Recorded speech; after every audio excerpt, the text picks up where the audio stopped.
that, we are now online, being able to share a screen and being able to host an amazing speaking today. So it's my distinctive pleasure to introduce Professor Dacher Keltner. He is a distinguished professor of psychology at the University of California, Berkeley. He also serves as the director of the Greater Good Science Center, and he hosts the podcast, The Science of Happiness. His research focuses on the cultural and evolutionary origins of compassion, awe, love, beauty, power, social class, and social inequality. He received his PhD from Stanford. He has over 200 scientific publications and 6 books. I'll name 2 of them, and then I will go to the last one, which is the one that we're going to talk about today. The first 2 are Born to Be Good, The Science of a Meaningful Life, and The Power Paradox, How we gain and lose influence. But the book that we are going to be talking today about is this one. So the one that he just showed on his screen. If you haven't bought it, I really, really recommend you to go right now. Here you see my notes. It's an incredible book. You can learn not only about, the science of awe, but also about how to lead a more meaningful life through his book, and how much wonder there is around that he just don't really truly appreciate. So when I read this book, I thought I need to have him here. I need to tell us. And today a friend was telling me, like, what is he going to talk about? And I said, oh, and then she said, oh, so he's going to talk about wow. And that's exactly. So we're going to be talking about the science of wow. And also the evolutionary origins of this emotion that is much more rooted than we think. Another of the incredible, list of arguments of Dacher is that we owe him also this incredible movie called Inside Out. So he was, I don't know if you, this is one of my, favorite movies.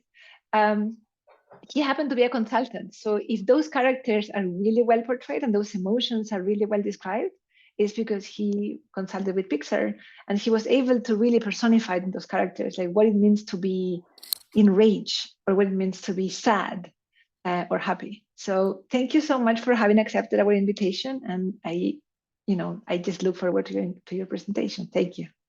Thank you, Lucia. And what an honor it is to be with you this morning. It's 7 o'clock in the morning here in California. I am very much looking forward to your input. I know there's a deep interest in aesthetics at the Max Planck Institute, and you guys are leading the way in terms of aesthetic science, and looking forward to conversations and your input and possible collaborations. It's a deep interest that's coming out of the science of awe. So today I'd like to talk about the evolution of awe and tell you a couple of different kinds of stories about this incredible emotion that had been ignored by science for really decades. So first, a definition to get us started, and then we can get more technical if you're interested, or problematize this definition. Awe really is, in surveying different philosophical treatments of awe and in the contemporary science, and this begins with a paper with Jonathan Haidt. Awe is an emotion we feel when we're in the presence, most typically, of vast things that are mysterious and that transcend our understanding of the world. So colloquially, awe is the feeling we encounter when we encounter vast mysteries. And we'll start to add some content to that. I want to just draw your attention to some of the basic science that we've done on awe, and you'll see elements of that as we move through, because today I'm going to tell you sort of a more book-like story rather than an empirical article type story. But this is a summary figure from computational work I've done with Alan Cowan, and you can look at the papers at alancowan.com or Hume AI.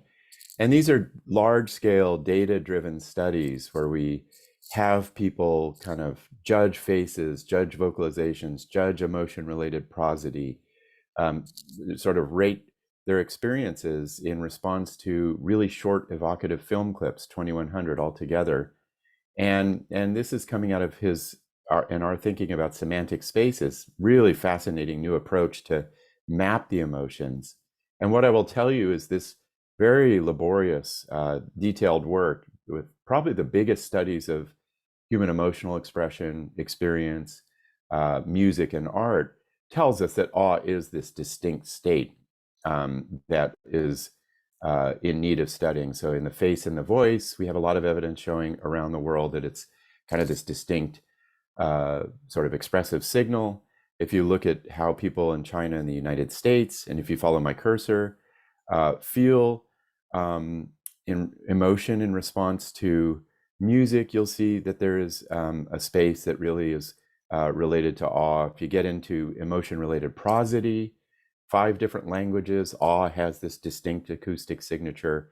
And then interestingly, and this is relevant to aesthetics, and this is actually a hard problem that computational approaches solve, which is, this is a study published in PNAS, Cowan and Keltner, 2017.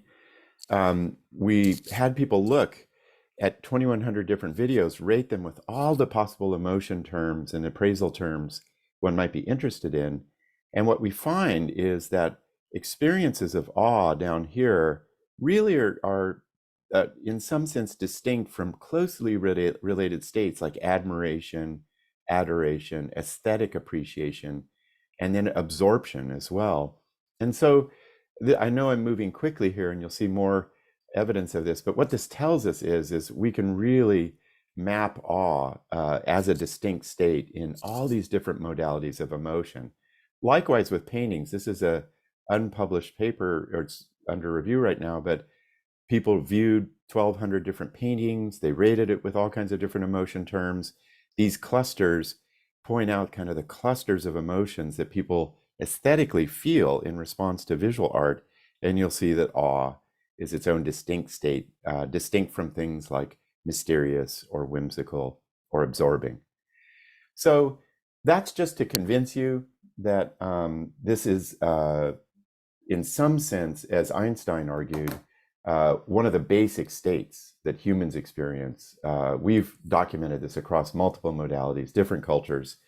And so now we can really get into the deeper story of why awe? What is its evolutionary history, its cultural history? What does it do for humans in the context of our social evolution?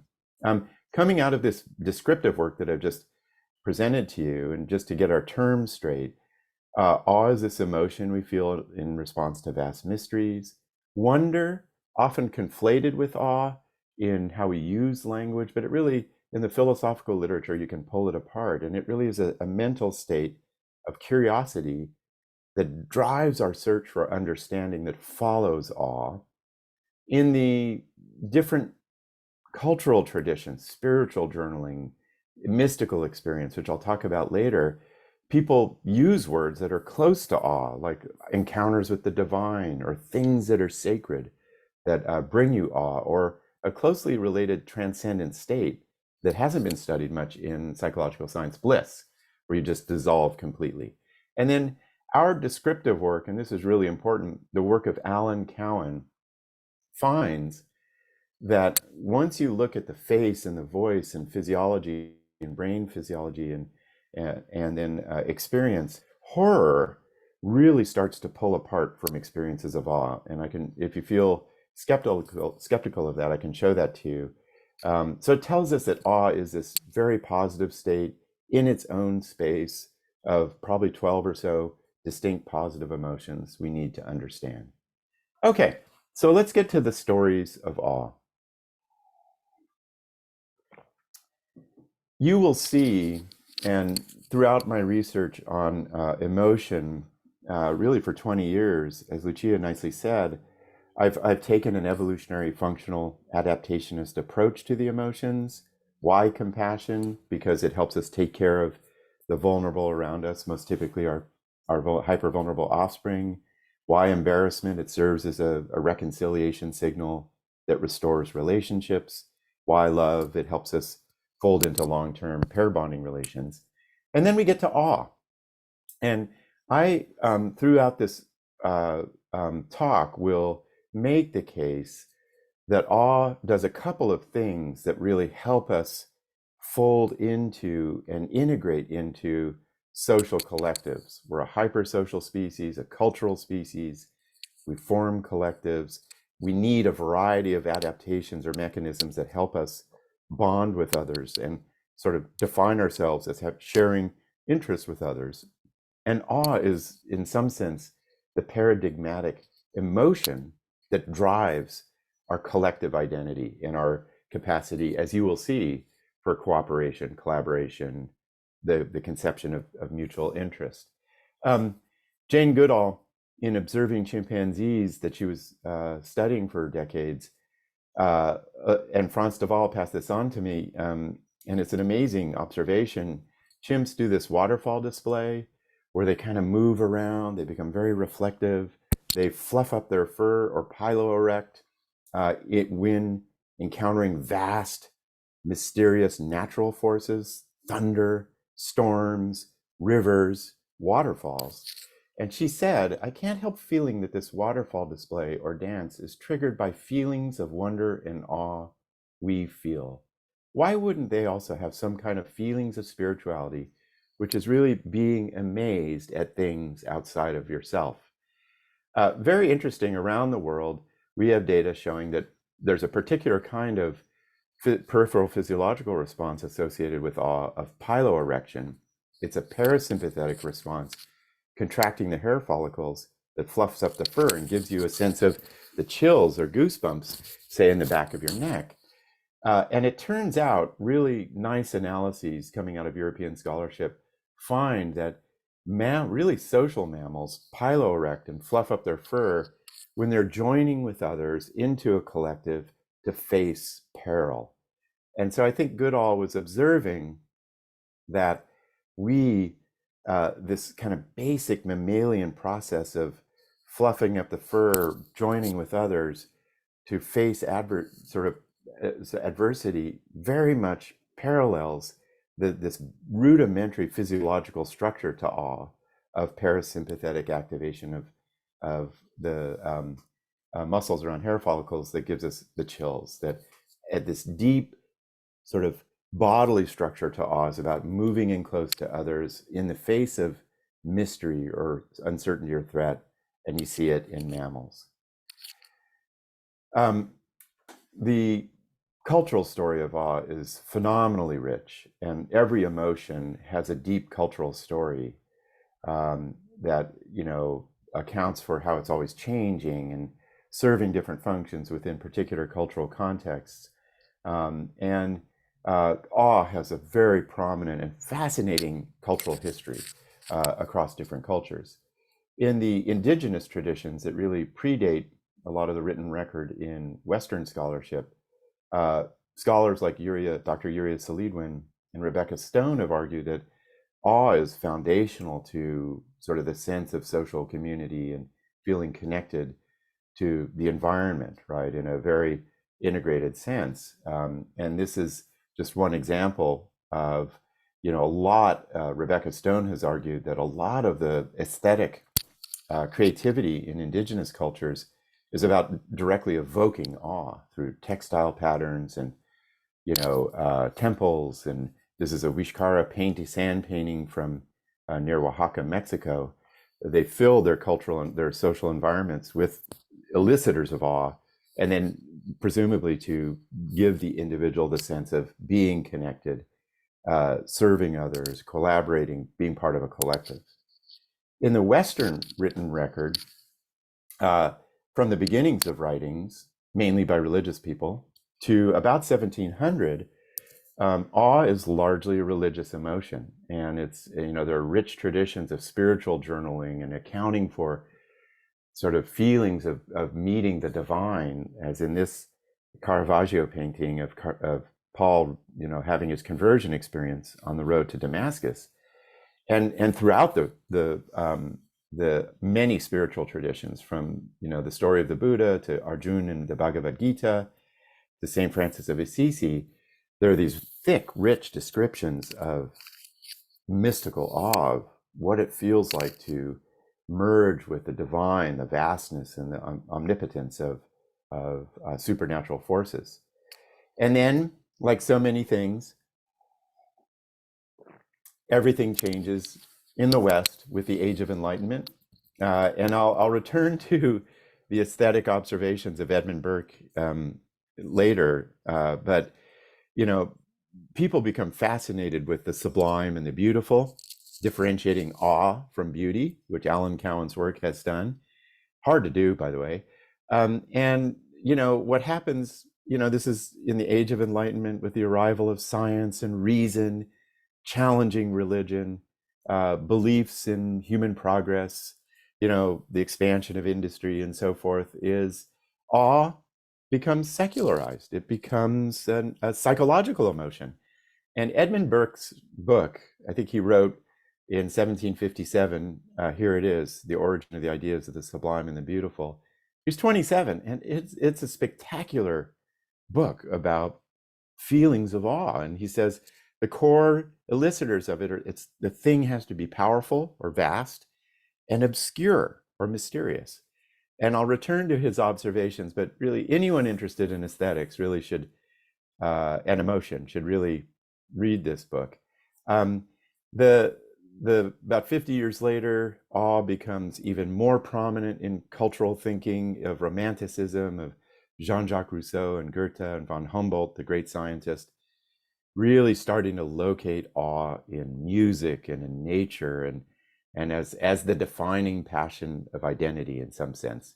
And these scholars, of course, would have profound influences upon America's great awe pioneer, if you will, who is Ralph Waldo Emerson, whom I'll talk about a bit later. So awe becomes a psychological emotion. And these scholars, in many ways, pave the way for people today interested in awe and the like. So let me now tell you, alongside the evolutionary story, the cultural story, a laboratory story of awe that we've been engaged in for the past 15 years.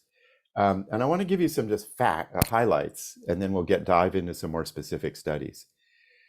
Very interesting, you know, and when we study emotions, we often begin with words that have historically situated connotations that often lead us astray. And Edmund Burke himself said, you know, words don't necessarily correspond to kind of the semantics of the feeling state. And I think this is really apropos of awe. The etymology of the word awe in English originates in Middle English ege and Old Norse agi, which are really about fear and dread and terror. But what I'll tell you today is, for most people around the world, awe largely is a more positive experience, grounded in reward circuitry, parasympathetic response, as indexed, for example, in vagal tone, and subjective feelings that it's good. As Lucia said, we have done daily diary studies where you just ask people each night, hey, did you feel awe? And we find in 10 different countries, people feel awe 2 to 3 times a week, right? This isn't a rare emotion, an exceptional emotion. It really is around us. And we'll talk about where we can find it. Our lab studies, and I'll show you a figure that'll give you a better summary of this, but there are kind of 2 really interesting processes that happen when we feel awe. Is that, first of all, it really sets in motion a lot of pro-social tendencies that help us be better collective members, right? Cooperation, altruism, a sense that you share a common identity with other people around you. And then it helps you see systems around you, which is interesting, and I'll talk about that. And then just to make sure we remember that there's a dark side to awe, if you will, about a quarter of the awe experiences have kind of a threat dimension to it, or a flavoring, as John Haidt and I wrote, that makes it feel more terrifying or horrifying and the like. And that's been nicely documented in neurophysiological work in Japan and elsewhere.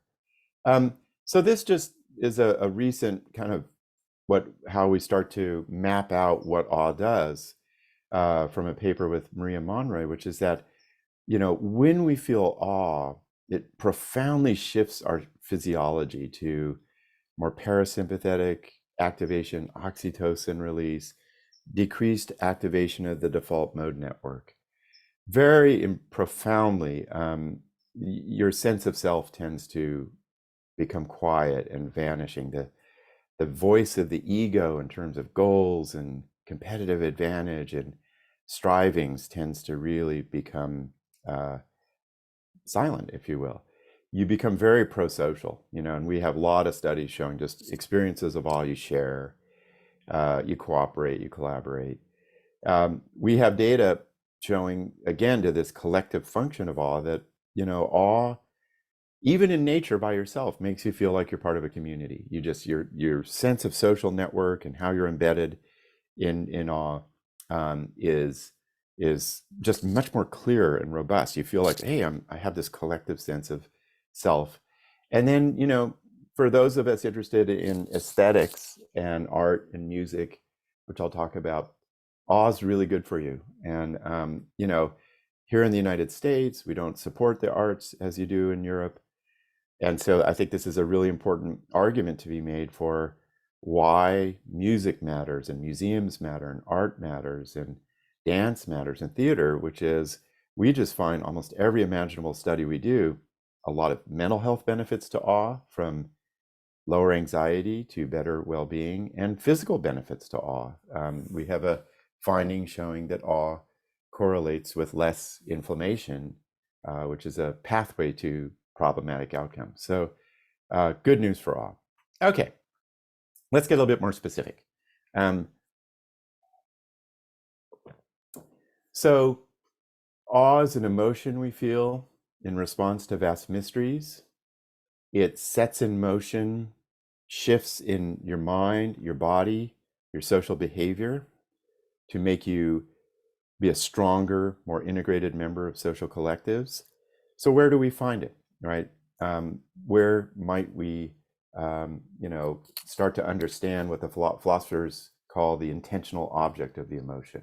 What is the emotion about, right?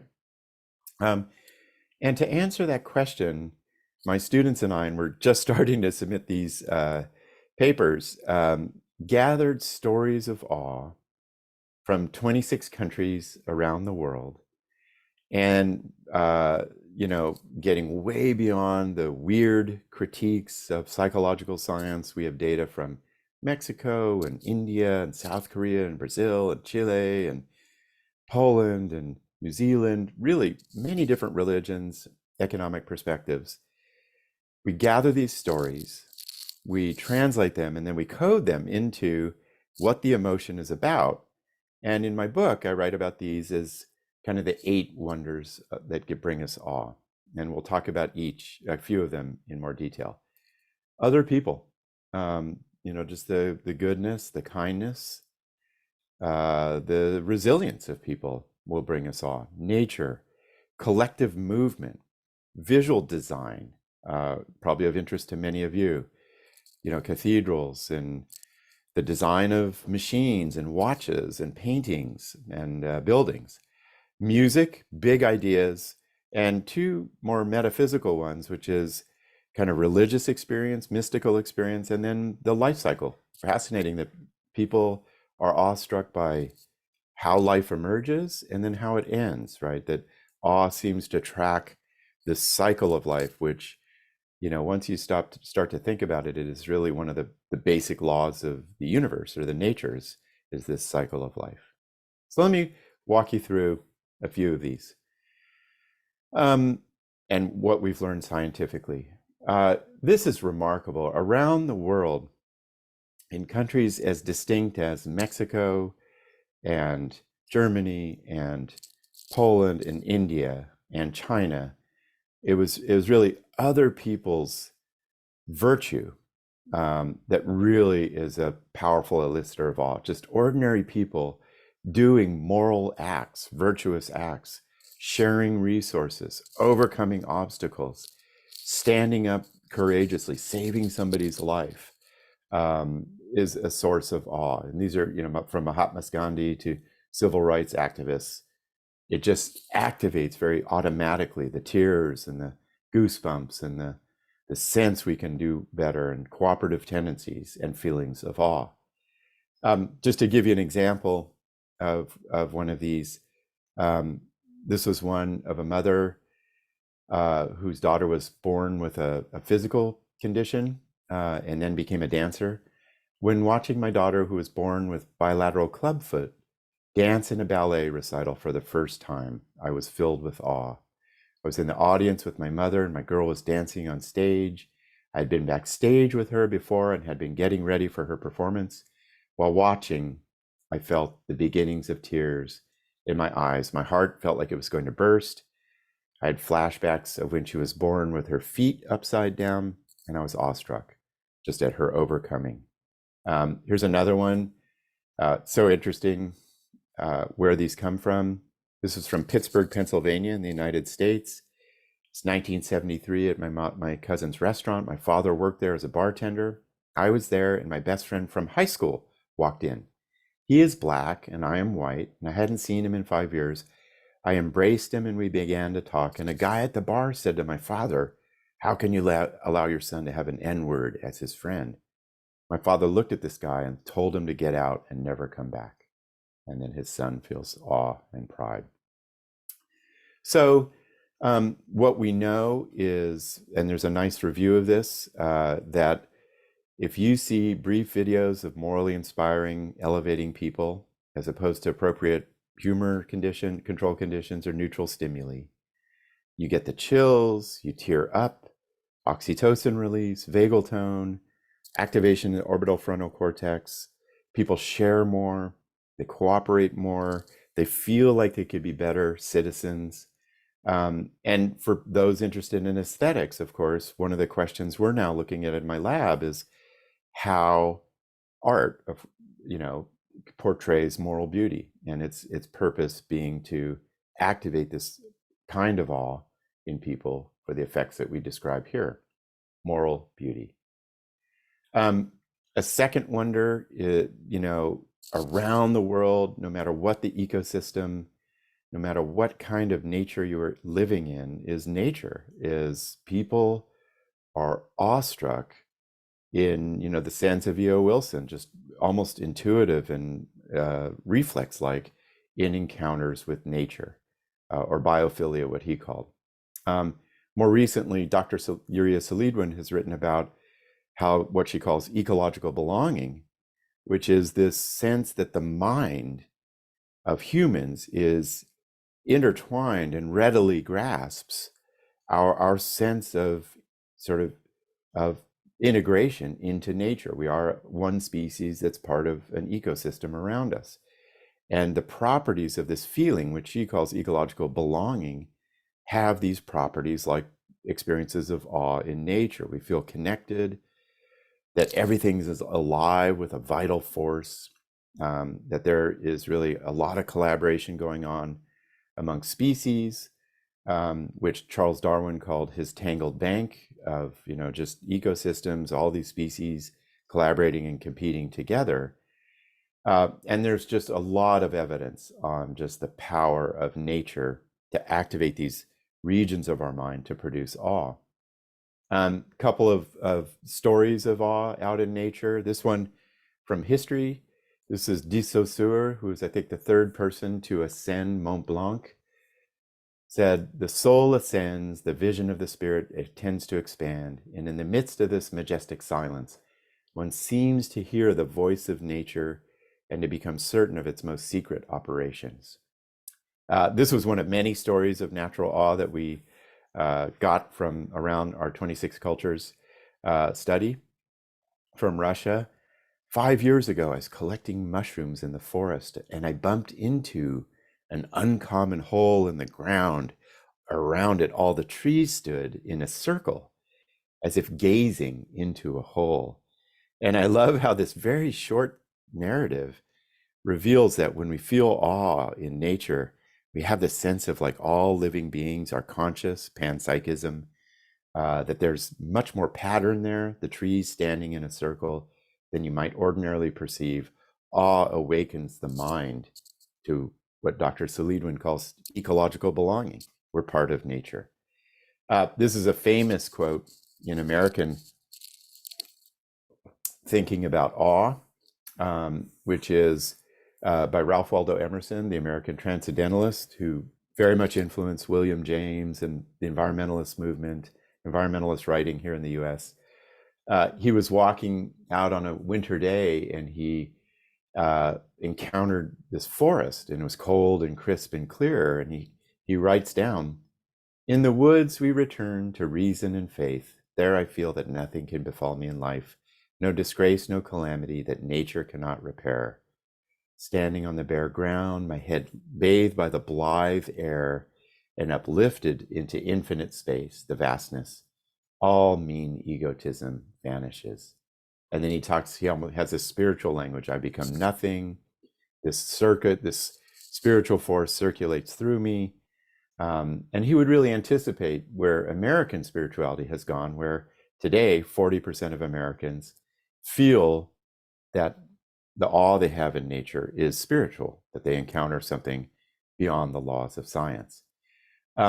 Emerson, like the writings of indigenous scholars, like Dr. Salidwin, would write about how our minds, they arrive at some of their most sophisticated conceptual advances in these experiences of awe with nature, that we have a sense of the impermanence of forms or part-whole relations as we study natural systems like waves or storms, that there is symmetry and design and a sense of interconnectedness, that nature is a fount of conceptual advance. Here's one study we did, kind of inspired by natural awe. Paul Piff, really nice study. You go out, you look up into the trees on the Berkeley campus, these beautiful eucalyptus trees, very tall and luminous. Or in the same position, you look up at this science building, not quite so awe-inspiring. And what you find is just a minute of looking into the trees. In the green, you'll see our students feel less self-important, less entitled. They become less materialistic. They need less money to do the study. And then we have somebody walk by in the study and drop some pens, and people feeling awe in the trees actually pick up more pens. They are more altruistic, replicated in a lot of different contexts. And nature, I won't bore you with this, but Ming Kuo has a wonderful review talking about all the benefits, and I think aesthetics has a big part of it, of being in nature. Couple more, and then I'll wrap up in about 15 minutes for half an hour of Q&A and your own observations. Remarkable is this third wonder of awe, which is just collective movement, what Emile Durkheim, the brilliant sociologist, wrote about, collective effervescence, that we have this powerful tendency to mimic, to synchronize. It's a very hot topic now in the study of social behavior and neurophysiology. And it often brings us awe, right? You start synchronizing with other people, the boundaries between self and other tend to dissolve. You feel you're part of something larger than yourself, and then you feel awe. We can find this new studies that I review in the book in dance. Sporting events is an amazing source of awe, as you football fans know. At political rallies like this free speech protest at UC Berkeley, which was a historic moment led by a philosophy graduate student, Mario Savio, probably the most influential philosophy graduate student ever.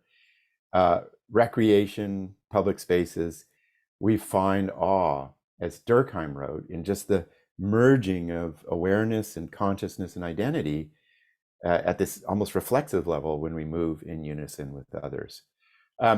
We did a fun study of collective effervescence. We studied really poor teenagers in the United States and veterans as they rafted down these rivers, and we filmed them. We gathered a bunch of physiological data. And the first interesting finding, which speaks to collective effervescence, is that as they started to be on these rafts with their fellow students or veterans, their physiology started to resemble each other. Their cortisol profiles at the start of the study were very individualized. At the end of the study, they merged. We start to merge physiologically, which happens in a lot in music and in dance and in watching sports together. Fascinating, right? That we become more collective at that level. Their vocalization patterns, which we analyzed, tended to merge as well. Some rafts were terrified, others more exultant and triumphant. And then very nicely, for those of you interested in mental health, just a half day on the river drops teenager stress from before to after the trip significantly. And then veteran stress, PTSD, drops 32% by just a half day of rafting. And we then did really cool analyses showing that it was awe that mediated these benefits of being outdoors. This is one veteran really struggling who said, looking up at the star-spattered sky, I thought about the universe and how infinite it is.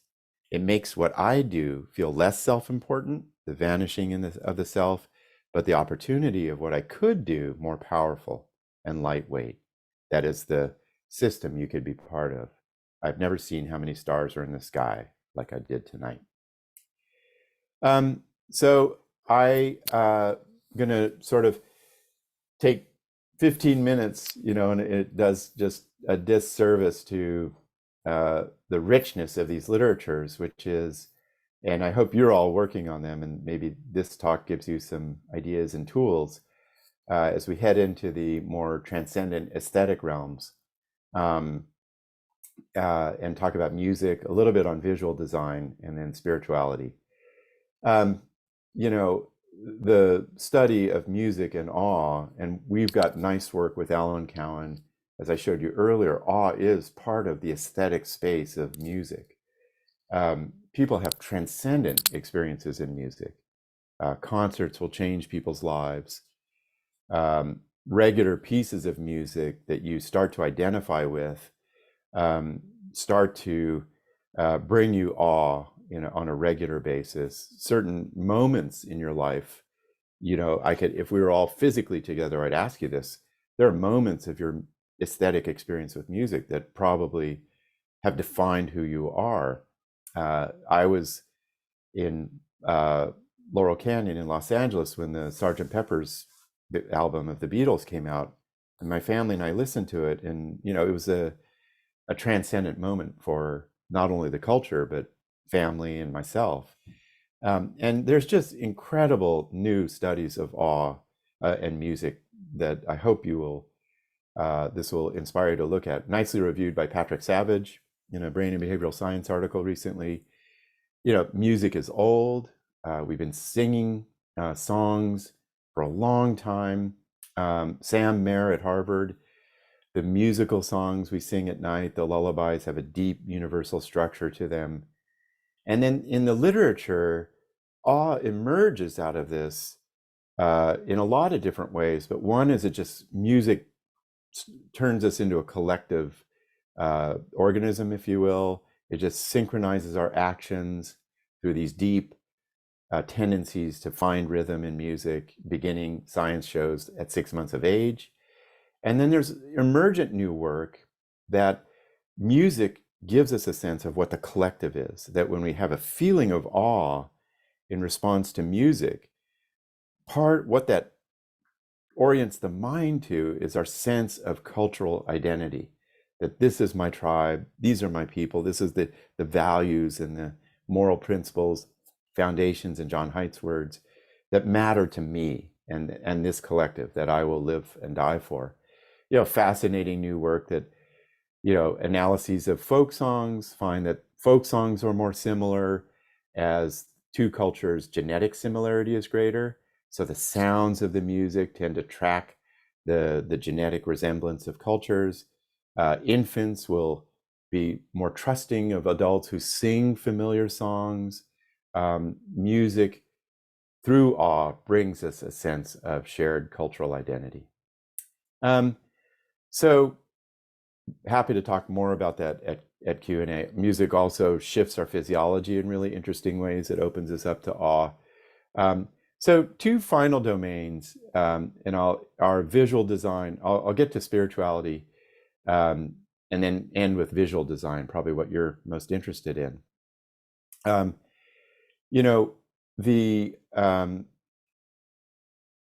The central thinking really first champion, it's evident in a lot of spiritual writing, that I've alluded to earlier, and then really brought to the fore by in the U.S. scholarship.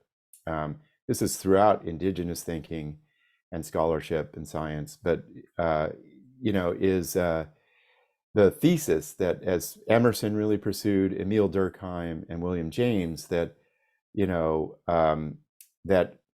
that at the heart of our spirituality is awe, as Jane Goodall said about chimpanzee spirituality.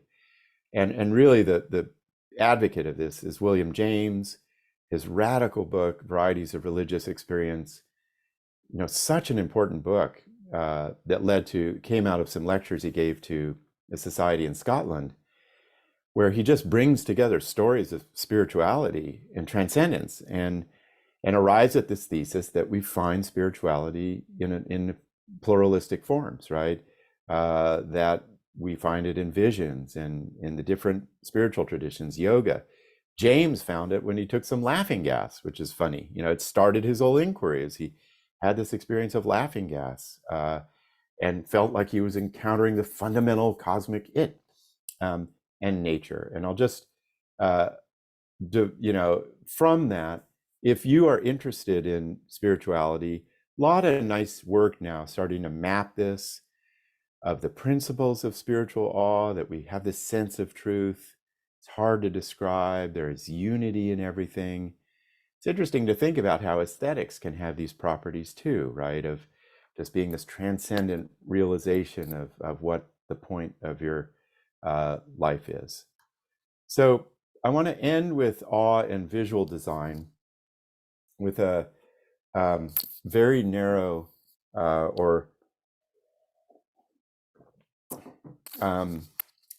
one very narrow angle on the question of awe and aesthetics. And I know a lot of you are working on aesthetics, and of course this is with the new data-driven computational approaches of machine learning, statistics and the like, I think we're going to make extraordinary progress in the question of aesthetic feeling, and go from the processing of features and low-level visual processing or acoustic processing all the way up to feeling, which happens in the midbrain and then projects into the prefrontal cortex, and then the cultural meaning of it in the cortical region. So I think this is just going to be an explosive area of advance, and eager to hear what you're all thinking about.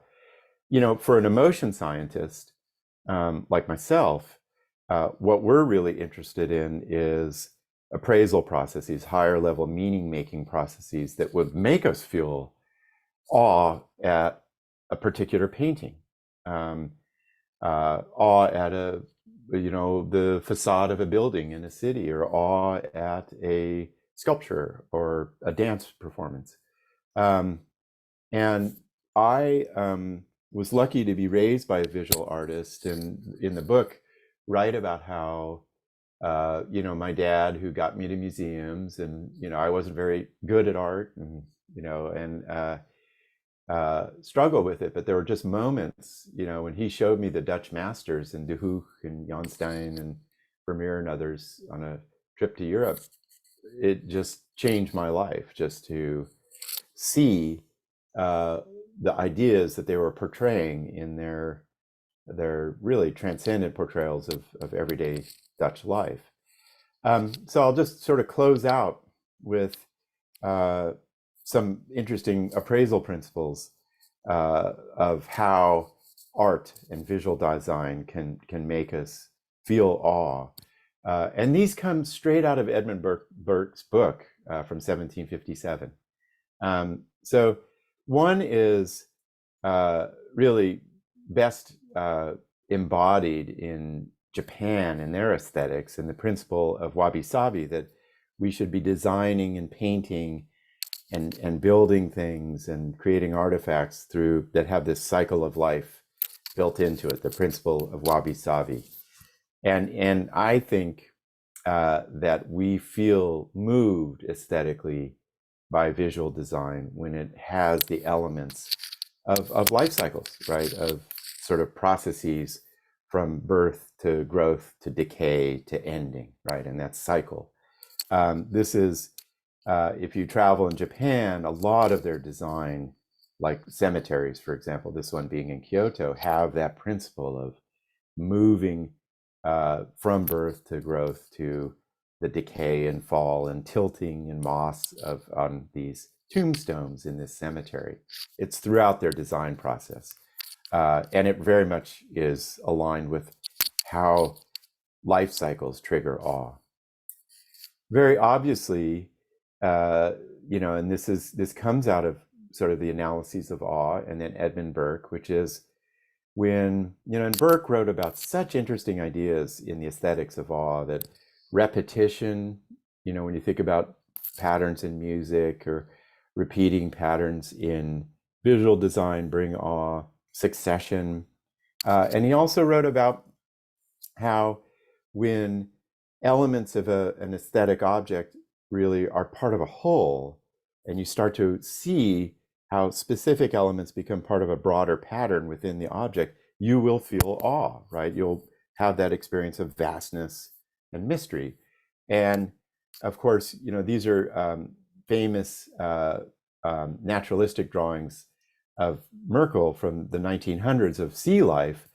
And what's so striking about them is just the sense of design and function within that's kind of captured aesthetically in this portrayal of sea life. And it was really revealing to a broader public, like there's this kind of design principle built into organisms that accounts for its form. Rembrandt, of course, was well known for how the elements of light, like here on this necklace or his collar, really are part of how he uses light throughout the painting. And then once you perceptually are aware of that, it becomes a source of awe. And then finally, and Burke wrote a lot about this, it's so important that, aesthetics, visual design objects like buildings and, cathedrals and paintings and sculptures become awe-inspiring when they provide hints of vastness, right? That they'll give you a sense that space goes on forever, or that meaning can go on forever through the repetition of forms or endless, images of deities in Buddhist tankas and the like. And this is from Sagrada Familia, Gaudi's famous cathedral, just inside the vastness of it projects outward. And Burke wrote a lot about how great visual design can produce awe by just getting the mind to start to imagine what lies beyond, what is vast. I think music, of course, does this in many different ways, both spatially, temporally, and then in terms of meaning and semantically. So I want to just close out here. Why awe? Kind of this evolutionary question.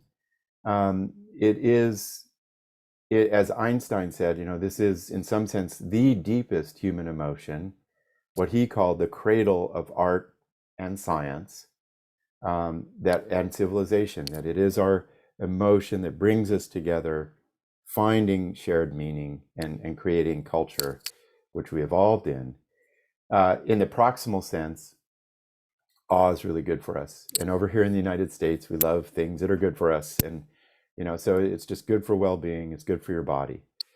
In terms of functional analyses that I've always championed in the study of emotions, we're this hyper-collective species, hyper-social. Most of what we accomplish, we did socially, and awe gets us there. It just, whether it's through visual art or music or nature or moral beauty, in these experiences, we recognize the network we're part of, the ties that make up the network, how we can strengthen them. So it's so important to collectives. And then, conceptually and cognitively, I think one of the great advances in human cognition is systems thinking, that, we're part of an ecosystem. Dr. Yuri Solidwin's thinking. We're part of a cultural system. We're part of a language, which is a system, and awe just awakens that understanding. And we have a lot of data on that, wow, I'm now aware of not just my immediate narrow form of consciousness, but I'm part of these larger systems that are so vital to our evolution and our identity. So with that, I will close up. A lot of this is reported in the book. There's a ton of science behind it, which you can get to. I'm happy to share with you. And I very much look forward to what you guys all have to say. So thank you, Lucia, for this opportunity. Thank you, Dacher. As I had imagined, like this gave me the chills just by listening to you. So thank you. Thank you. Before I ask the million questions that I have, I will read the ones that we have already from the audience. The first one is from Suresh Krishna. He or she writes, how do you think about how do you think about how the various quote unquote transcendental experience relate to each other, like ecstasies, awe, aha moments, religious immersion, absorption, etc., flow, etc. Yeah. Many of us will report that music can induce many of these. How does one start to distinguish between these states, or even have a shared language of what these words mean? Oh, well, thank you for the question. And and I'll tell you, it's interesting. In the philosophical literature of Edmund Burke, Immanuel Kant, aestheticians, trying to pull apart sublime or awe from beauty. And I tried for a long time in different studies to do that, and failed. And then along comes Alan Cowan with computational techniques. And I think his work, and is it Suresh, I think, who asked the question?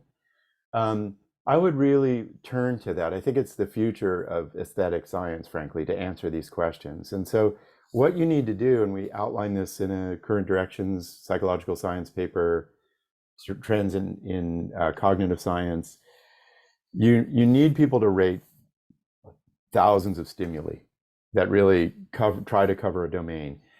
To Suresh's point, you need to have people rate those stimuli, be it paintings or sculptures or dance performances or photographs or whatever domain you're interested in, with as many emotion words as is realistic. In our studies, it's about 55 or 60.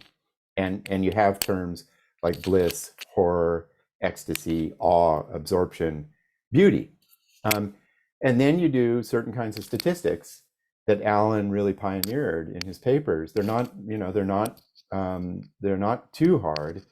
And then you get these semantic spaces. And that's where we start to understand not only the distinct states that exist, and in our research, absorption, beauty, awe, and bliss pull apart. People can differentiate them.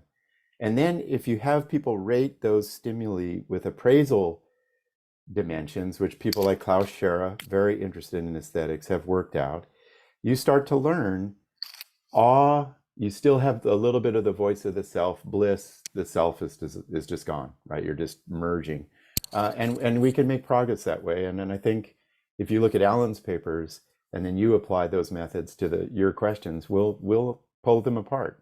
In terms of Suresh's question, which is, how does bliss differ from awe? How does beauty differs from awe in that it's a little bit more certain, you know what you're looking at, and it's not as overwhelming or powerful. So it's a great moment to make progress on that hard question. Thank you. We have a second question from Luka Surcic, I think. I hope that I pronounced it correctly. How can we know whether awe is a social experience or an innate ability? In other words, does our experience of awe depend on the social context, or is it intuitive? Instinctive? Yeah, thank you. You guys are asking hard questions. Yeah, so the question is how much of this is just evolved and built into our DNA and the physiological systems that DNA create, and then to what extent is it constructed within a context. And there are many different ways to do that. One is to do like what we did, large scale multinational studies, 26 countries. And with those kinds of data, so if you studied aesthetic experiences across 40 cultures, which is now possible, there are statistical techniques where you can look at between culture variation, culture, versus within culture variation, individual differences, more likely to be uh, um, temperament genetically based. And, our work finds that cultural differences are 10% of the story, individual differences 30-40%. There's a deep universality to the structure of awe. Another way you can do this is you can do large-scale studies with machine learning techniques, where you really start to aggregate a ton of data and use machine learning to identify the structure of awe. And Alan Cowan did that work. It's a paper in Nature from 2021, 144 cultures. The facial expression of awe, whoa, has about 75% overlap across 144 countries, right? And that tells us elements of awe are very deeply universal and part of our evolution. But then you can also do studies, to look at the radical cultural variation in awe. And so I think that's where this science is going.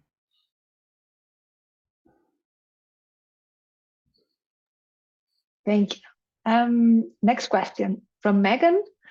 Which specific brain regions have you found to be of particular interest in your study of awe? Yeah. Or might you be able to recommend any other papers or books linking awe to physiological processes? Yeah, so thank you. And I kind of skipped that slide because I was running out of time, but there are labs in Amsterdam and Japan, and David Yaden in the United States, who are showing that experiences of awe in meditation, spiritual experience, and psychedelics tend to deactivate the default mode network. So you've got to pay attention to the default mode network, where a lot of self-representational processes are occurring. And in Japan, there's a paper, and I'm forgetting the first author, and if the person who asked the question emails me, I'll find it. Japan has really nice studies showing if it's a kind of a threatening awe that feels more dangerous, there is amygdala activation, which makes sense. And then if there is more rewarding awe, reward circuitry, I think it was nucleus accumbens is activated. And then, the big mystery is where, and I think awe is this great opportunity for us, which is up in the brain, these oceanic feelings and these senses of dissolving and being part of a large thing that's mystical. What are the regions that support that kind of experience in the brain? We don't know. And then I'll just make a quick plug for parasympathetic, down in the peripheral nervous system, below the brainstem, the autonomic nervous system, the immune system. Awe tends to be associated with elevated pro-social physiology, elevated vagal tone in the vagus nerve, oxytocin release. The chills is a parasympathetic response, and parasympathetic physiology is calming the body, opening you up to other people, allowing you to connect socially. So I think that's really striking. And that would be another place to start to identify cross-species similarities, which would be interesting. Next question from Martha. Love your book. Do you see ways to systematically study the roots of awe in animals as well? Yeah, I do. And I think that, thank you. And I hope you all do this, because I would love to know the answer. Yeah, I think, there's this there's this amazing YouTube video that's going around right now of a monkey responding to a magic trick. And, and so you could imagine certain kinds of stimuli where the experimenter has an object in her hand and then magically makes it disappear, right? Like a magic trick. And this, I don't know, I think it was a macaque, kind of like does this all response and then jumps away, And so I think that there are ways that if I were to do this research, and if you're out there and want to do this, I'm happy to collaborate because I love the non-human work or other mammals. You'd want to think about a stimulus, that like a magic trick. I would look at the facial muscular movements, the vocalization patterns, the bodily responses, and then you do your comparisons and see, and then likewise, if you could get, parasympathetic activation, that would be interesting. Oxytocin would be interesting to assay and to look at. So I think there are ways to do it. And that feels like a science paper if somebody did it systematically. So I would think about what's the kind of stimulus, magic tricks, loud natural events, would be two, even visual patterns might be interesting to see if we get similar responses across mammals. That'd be very important evidence. So the next one is from Samantha. Can we ingrain the ability of experiencing awe in our everyday life? Also, it's moved in our children. God, you guys you're totally outlining the where we need to go. So thank you for that question. A lot of the data, I do a lot of work in well-being, teach the science of happiness and so forth. And, we are in this era of too much stress for young people. They're worried about climate crises, political crisis, etc.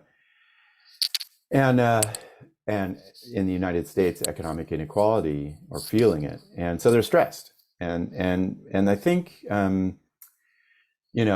what I see happening is a return to awe in how we parent children, a little bit more free time, a little bit more open exploration of things, fewer tests, etc. I see it happening in education. We built an awe course for educators to just get teachers to think about how do we teach with awe. And in the book, I summarize an essay by Rachel Carson, who's this amazing environmentalist writer in the United States, who writes about teaching your child to wonder. Wonder is the great engine of discovery and knowledge. And our kids don't wonder enough, just very simply. Maybe they do in Europe. They do in Finland, where they're happy and do really well on test scores, not in the United States. And so we got to return to that. It's a cultural shift to get back to awe that we need. Can more than agree with you. We need more awe. The next one is from Eugen. So you mentioned that awe is parasympathetically mediated, reflected in vagal tone, for instance.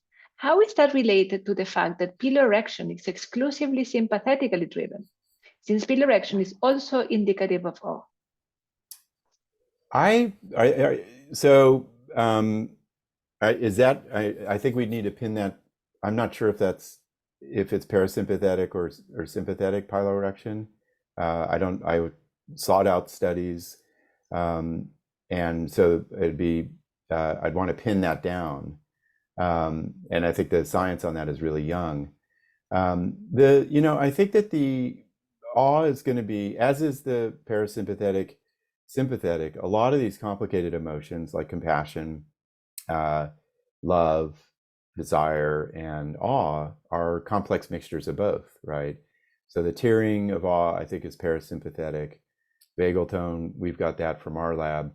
And in the sympathetic, I'd love to see the studies of that. And if it is sympathetic, the piloerection, then you have a state of an emotion that has, of all these systems in the autonomic nervous system, there's this interesting balance. And it probably has to do with awe being partially related to uncertainty and vastness, which is often inherently threatening, and then also the social connection that brings about, which is more vagal tone. And I think it's so preliminary and we need the kind of very hard study to do of map these different peripheral responses, map them to the subjective dimensions of awe, which we have worked out, and then see how start to answer that. And maybe if piloerection is sympathetically mediated, maybe that is tracking the uncertainty and threat that is a layer to almost all experiences of awe. Thanks for the question. Thank you. Easy one. Is there a translation of your book into German? I don't know. I don't know. A quick Google search. A quick Google search said no. Okay. At least not yet. Not yet. Not yet. So from Anna, thank you for your talk. Have you maybe investigated the sense of awe in psychedelic experiences?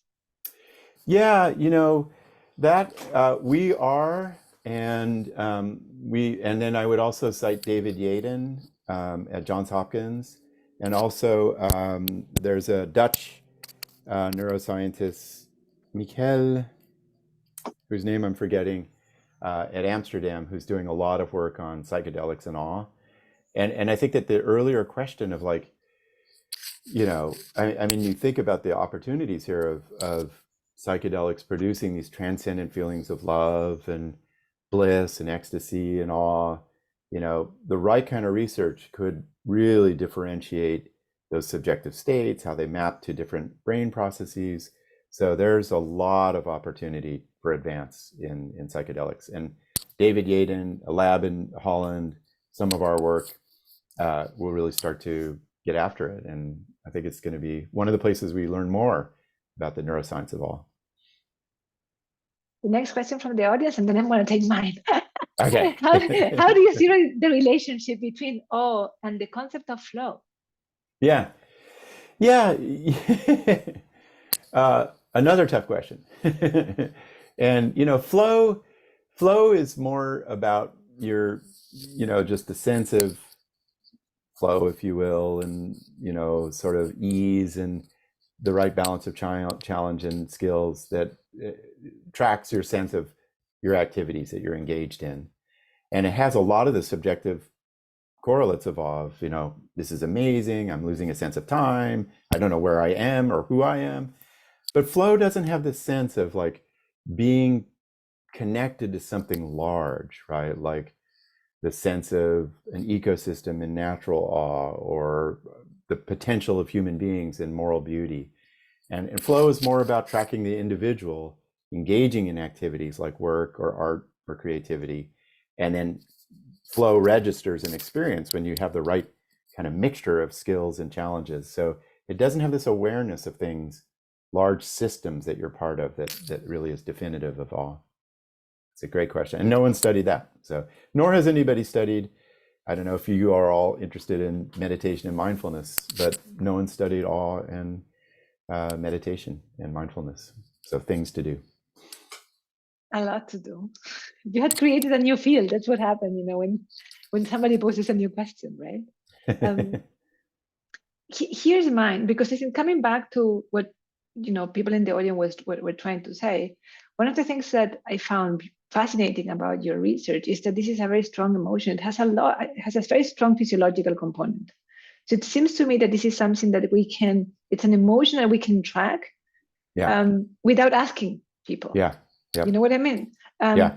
And if this is true, then we could do comparative studies in animals, Yeah. but also we can go back to infants. Yep. Like, what is the earliest experience?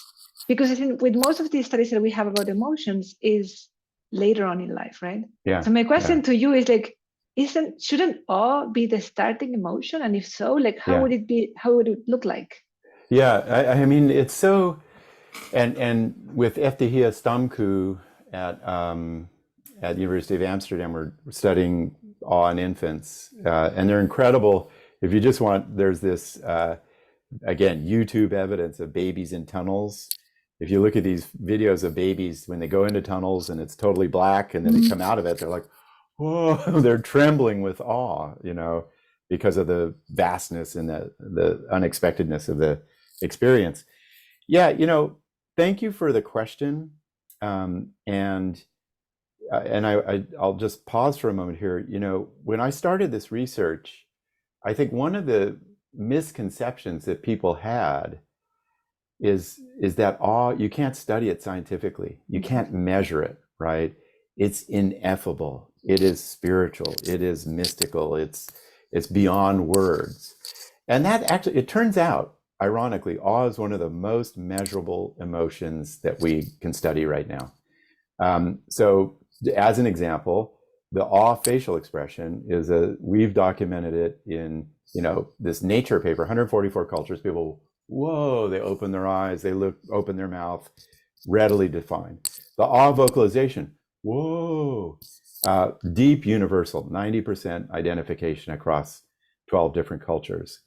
The awe, kind of this complicated physiological response, vagal tone, piloerection, certain kinds of piloerection, tearing up, you can measure that, right? We can measure the bodily response of awe. And so I think this is a moment, and I think Lucia, your intuition is that this isn't, I think people might have said, this is this complicated conceptual emotion. You have to have art and religion and it only occurs in certain people late in development. It may be one of the first emotions, right? And if that's true, we have a new understanding of human emotion. And so I hope, the measures from our work that I outline in the book, and then in a lot of scientific papers, tell us, like, let's go do it and look at the parallels across social mammals. I think they're going to be striking. And then look at how early it emerges in development. And then we start to see, we start to revise emotion theory that, like Tomasello's work, the capacity for kindness, empathy early in development tells us these aren't complicated emotions. They're really basic emotions, if you will. So I hope we all do that work. Yeah, and along the same lines, you actually caught where I'm coming from, because I think one of the things that struck me from your work is that it seems that we have a great phenotype. Yeah. And when you have a great phenotype, you have a very good marker, so you can investigate it, much earlier and translate to animals and so on and so forth, right? Yep. And, we do. And also one thing that is striking is that when we think about emotions, we tend to think more about the things that are negative, right? Now, if the basic emotion, if you think of these positive emotions like awe and etc. as being the basic ones, then we actually have a problem with memory. Yeah. So they are always there, except that the memory is not, they don't have the same. So if this is true, when you think about our mental models, wouldn't then it be the case that we are actually much more driven by those positive ones, except that we just don't remember them, right? We tend to remember only this.